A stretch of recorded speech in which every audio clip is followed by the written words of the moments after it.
Welcome back to MSP TV. We're joined today by Irini Georgu from the ICRC, the International Committee of the Red Cross. We're nearing the end of the first day of conferences. Today was the Humanitarian Impact of Nuclear Weapons Conference.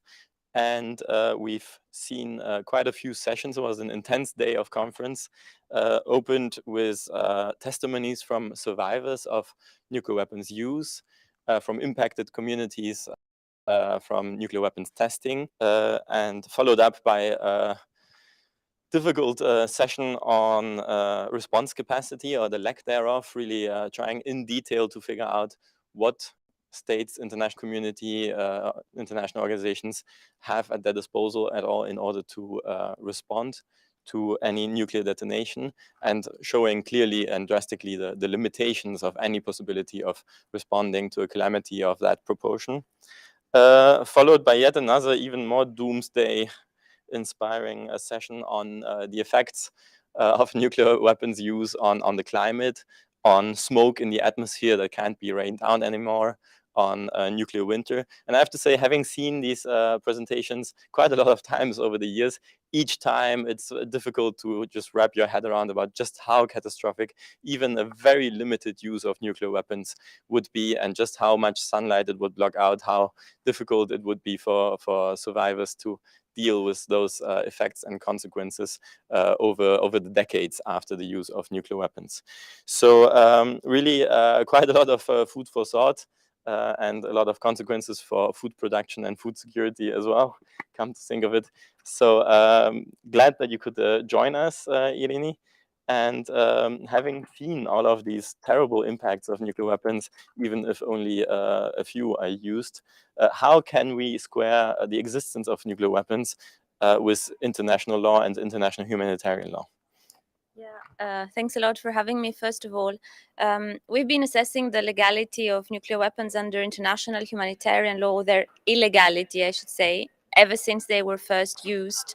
And what we've said throughout is that given their catastrophic consequences that we heard so much about today, it's very difficult to envisage how they could ever be used in compliance with international humanitarian law. And recently, we updated our legal assessment, and now we say that it is indeed extremely doubtful that they can ever be used in a lawful manner.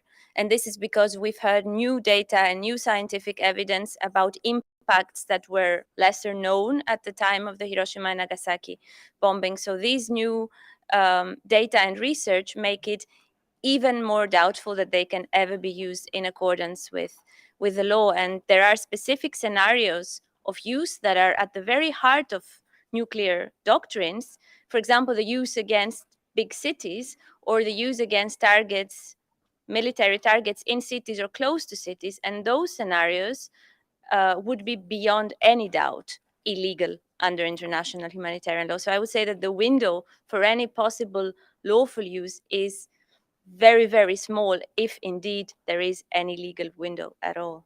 Bearing in mind also that nuclear weapons are specifically designed in order to destroy entire cities.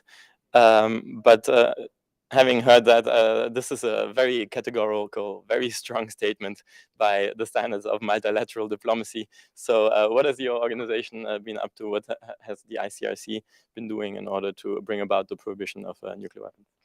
I mean, we've been calling for that ever since 1945, and not just the International Committee of the Red Cross, but the entire Red Cross and Red Crescent movement. So that includes the National Red Cross and Red Crescent societies around the world. And we've been advocating for that. We've been bringing to the forefront of nuclear debates the humanitarian consequences, because we always look at weapons through the lens of their consequences. And I think starting 2 decades ago, this was a major shift in nuclear debates. Until then, the debate was focused very much on national, regional security and geostrategic aspects.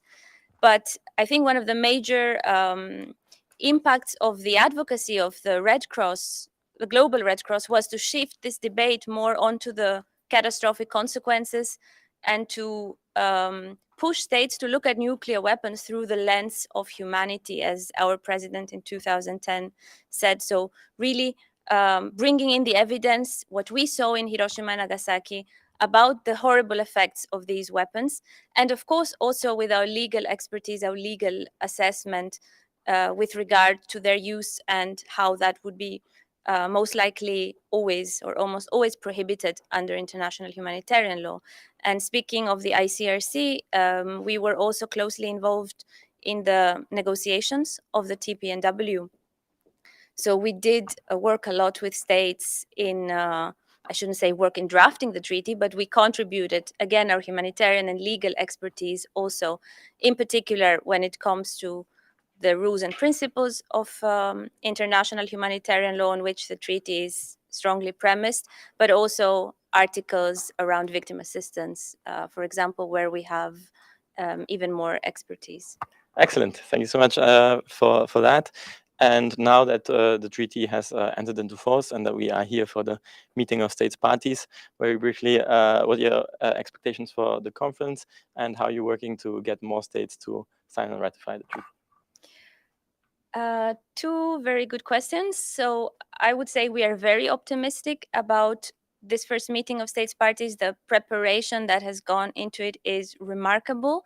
So we really expect to see a solid framework being adopted at this meeting to really guide the implementation of the treaty forward with concrete actions that states will agree to take and concrete measures to implement the different provisions. And I think this would be the most important achievement of this meeting. But we also believe it will send a strong message that this treaty has a significant added value, that it can really have an impact for people, especially survivors of nuclear weapons use and testing.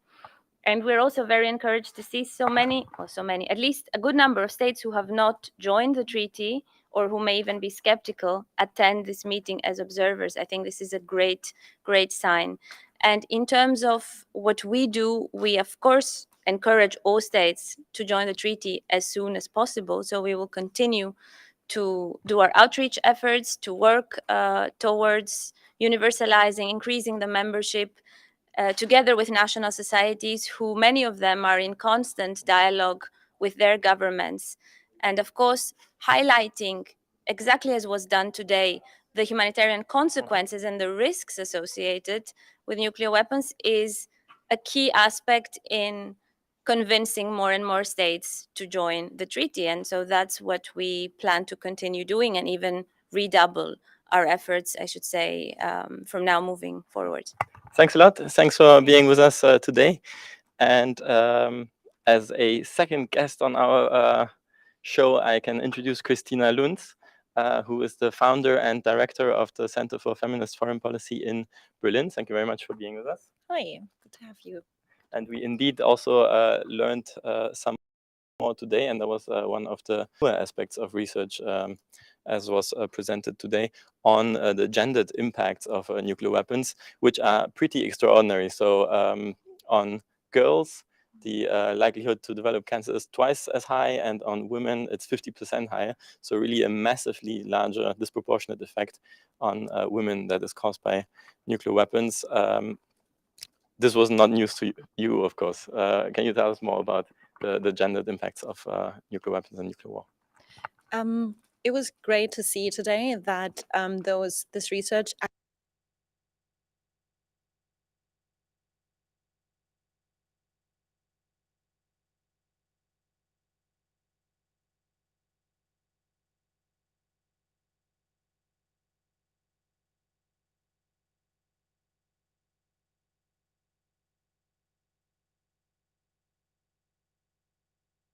been advocating for decades, right? That international, like decisions and policies in international politics have differentiate impacts on different groups of people. And it's the same with nuclear weapons, right? What you just said, there's like an up to the likelihood of dying of cancer for women is up to is twice as high. And I guess that's just another example of reminding us that we have to be so careful and cautious when we look at international policy making as to how it impacts different people depending on structural violence, on systems of discrimination. And ultimately, that is what feminist foreign policy is about. Yeah, and also on defining the standards of acceptable radiation exposure, which have to be adapted. But given all of that, would you characterize the Treaty on the Prohibition of Nuclear Weapons as a feminist treaty? Well, good question. So, in a sense, definitely, because the feminist movement in general, but also in international politics, which has been around for over 100 years, is all about dismantling patriarchal structures. And patriarchal structures means that we live, for the past 4,000 to 6,000 years, we've been living in a patriarchal society where we have hierarchies. Hierarchies that ensure that men from the global north, white men, have powers of position in state and family. And in order to keep that position, you need hierarchies of violence, which is why we have such huge level of violence against women, against racialized people, against the queer community. And all hierarchies need to be sustained through violence, and then the use of weapons, and especially nuclear weapons as the most disgusting form of state patriarchal violence, ensure that these hierarchies in patriarchal societies are kept in place. So everything that is going against this patriarchal violence, state violence, per se, is feminist. And in that sense, the TPNW definitely is also a success for the feminist movement. And also the first treaty, I believe, that makes a specific reference to gendered dimensions of its substance matter. And coming to then beyond the treaty, the foreign policy in general, would you think that feminist foreign policy involves support for this treaty? Would you, or let's maybe a broader way of asking, huh? The new German foreign minister also very much pitched her foreign policy as feminist, and maybe let's just ask how are they doing on that front? What's your assessment? What would you improve? Well, let me actually respond to both questions because they're both excellent.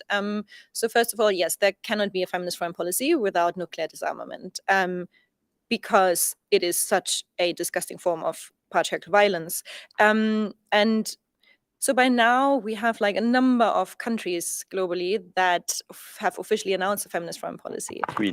Sweden as well, Canada, France, Mexico, Luxembourg, Spain, Germany, Chile, and so forth. And if we look at those countries, of course, there's like lots to say, lots of positive things, and it's amazing that this movement is happening, but also lots of pinkwashing in a sense. Like if we look, for example, at France, and then we sit in this conference the whole day and hear about the French testing of nuclear testing in French Polynesia, and the lack of acknowledging completely what has been done to the people there, like that is definitely not feminist.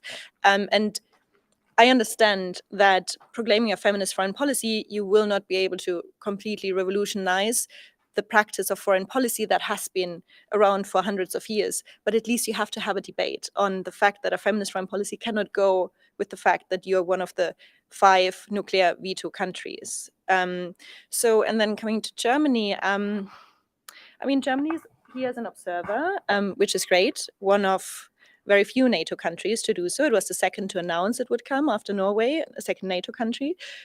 We have it in the coalition agreement, the observer status, and that is great development. And we would not have seen it in the previous government, so that is great. But we are hoping that it won't stop here, but instead that countries like Germany, and also Sweden, once it's part of NATO, that they use their apparent feminist stance to start a conversation and hopefully impact some change. Apart from that, I'm very happy with the German foreign minister. I think she really means what she says, but she also needs to go that step. Thanks a lot. Thank you very much for these explanations, and thanks for being with us. You're very welcome. So today, of course, there was also another conference organized by ICANN. It was the parliamentary event, and we caught up earlier today with Daniel, since this event is still ongoing, and this is what he had to say about working with parliamentarians. So we're catching up here with Daniel Höxter from ICANN. You have just organized a side event for a number of parliamentarians from all over the world. What's their role here at the Humanitarian Impact Conference? Well, at ICANN we think that parliamentarians are going to play a crucial role in bringing the TPNW forward. So we thought it was really important to gather a group of parliamentarians from different countries together, and they're calling themselves the Parliamentarians for the TPNW. So just today they've gathered together to adopt an action plan and agree on a joint statement that's going to be delivered at the MSP, and we're really excited for what that means moving forward.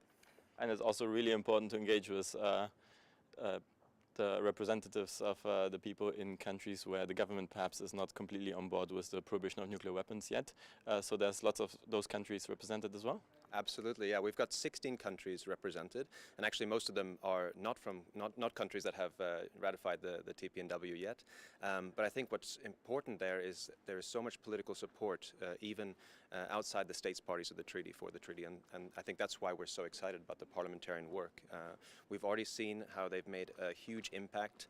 Just last week, for example, the Dutch Parliament voted to get their government to observe the meeting, which is the meeting of states parties, which is of course a small step, but the government didn't want to do that. So I think that shows the value of legislative efforts for the TPNW.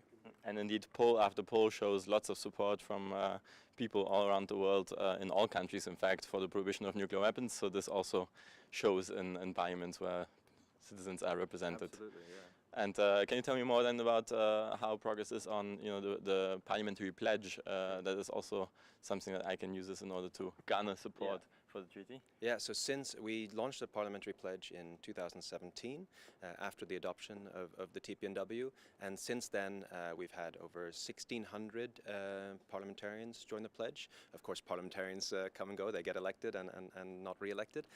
So right now, but we still have over 900 sitting members of Parliament who are pledge takers right now. And these include people like the Prime Minister of Iceland, for example, who joined the pledge before she became Prime Minister, and the current Foreign Minister of Germany, Annalena Baerbock. And also the Foreign Minister of Italy. So quite a few there. And then there's a group of friends of TPNW that formed in various parliaments. So really a lot going on.